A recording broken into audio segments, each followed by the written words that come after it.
10 days of voting left. Today we're watching New York's 14th congressional district.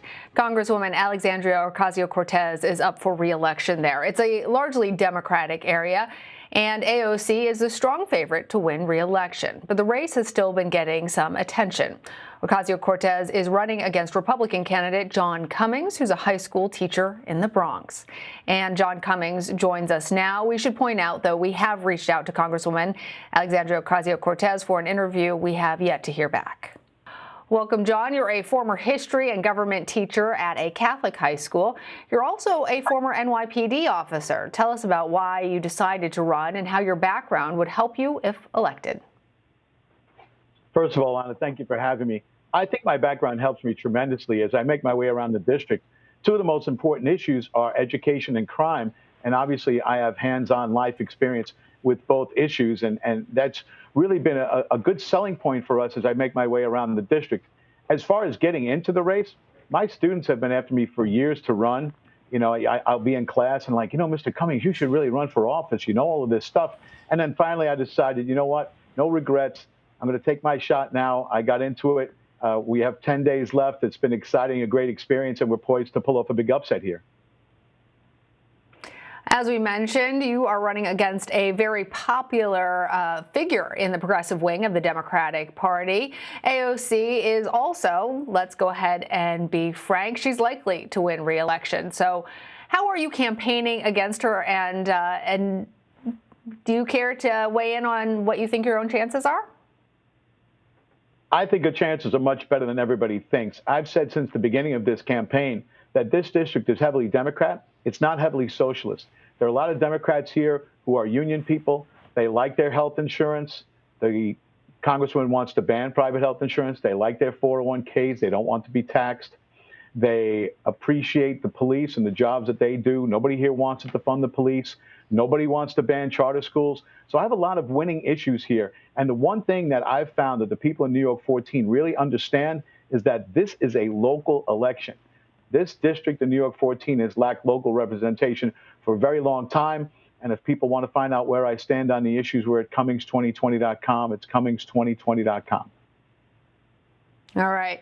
I want to ask you about a report in the New York Times. It says the House race in New York's 14th district is the second most expensive House campaign in the country. Why do you think this is, and why has your race drawn so much attention? Well, I certainly think it's due to the fact that Congresswoman Ocasio-Cortez has such a huge national profile, and I've made that a point of my race. She's done a great job creating a national profile, and that's why we've gotten the attention that we've gotten. But she is absent locally. It's allowed us to raise money to compete. The Congresswoman has still raised twice the money that we've raised, but we've been able to raise our profile due to the fundraising. And people in this district really appreciate that there is a local alternative to a national candidate here in New York 14.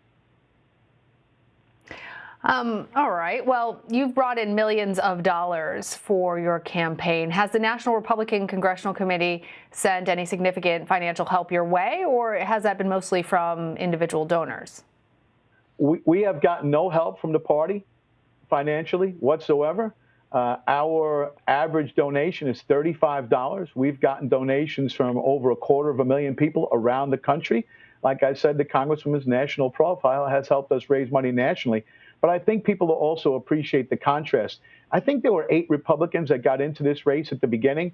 I'm the last one standing. It's been a marathon, but now we're in a 10-day sprint, and it's going extremely well.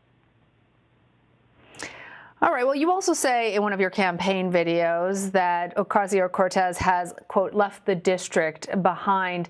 But out of fairness, anybody who is elected to Congress necessarily needs to spend a big portion of their time in Washington. Do you think that that claim really has merit, or is that just an easy way for you to remind voters that you're an alternative? No, I totally understand that you'll spend time in Washington and a great deal of your time in Washington, but the Congresswoman never even opened a dedicated office in the Bronx part of the district. The congressional district, New York 14, is 65% in Queens, 35% in the Bronx. I was out online just about an hour ago speaking with people who were waiting to vote. It was a 4-hour wait to vote. And I was speaking with people online, and the thing I hear over and over again, I've heard it over and over throughout this campaign, is that you cannot reach the Congresswoman when you have an issue. They recently opened a men's shelter right near where our voting poll was today, the voting site. And people complained about that and said they had tried to reach her. There's no answer. I'm about local representation. I will have a dedicated office in both boroughs, and they will be well staffed so they can respond to the constituency here in New York 14. All right, one more question for you, Mr. Cummings. One of the criticisms that you have laid at the feet of Ocasio-Cortez is that she is at the extreme end of the Democratic Party. Your district, the New York's 14th, is heavily Democratic. But when it comes to your own party, the Republican Party, there are arguments that that has become the party of President Trump. Are you a Republican of that model, or are you something else entirely? Well, like I said, we've really concentrated on the local issues. I agree with the president on some things, and I don't agree with him on other things. But we've really gone hard after the local issues. Infrastructure improvements, extremely important. The issue of health insurance, the issue of options when it comes to health insurance, the possibility of having more portable health insurance. There are many issues that we've talked about. And quite honestly, more often than not, the issue of the president and the party don't come up. And that's because we've really tried to reach the middle ground with voters. And I've said this since the beginning of the campaign. This district belonged to Joe Crowley for a very long time. He was the representative here for, I think, 11 terms.